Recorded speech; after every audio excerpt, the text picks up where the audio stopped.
నేను చదివించిన మాటల్లో మీరు కొంచెం జాగ్రత్తగా ఆలోచించినట్లయితే మత్తయి సువార్త 7వ అధ్యాయంలోనేమో మీరు తీర్పు తీర్చకుడి, మీ గురించి తీర్పు తీర్చబడుతుంది అని ఉంది.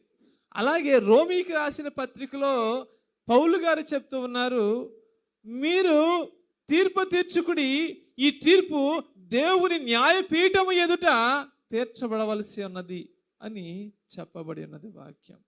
మూడవదిగా యాకోబు అంటూ ఉంటున్నాడు, ఏమంటూ ఉన్నాడు, మీరు తీర్పు తీర్చే ధర్మశాస్త్రములకు వ్యతిరేకముగా మీరు తీర్పు తీరుస్తున్న వారై ఉంటున్నారంటున్నారు.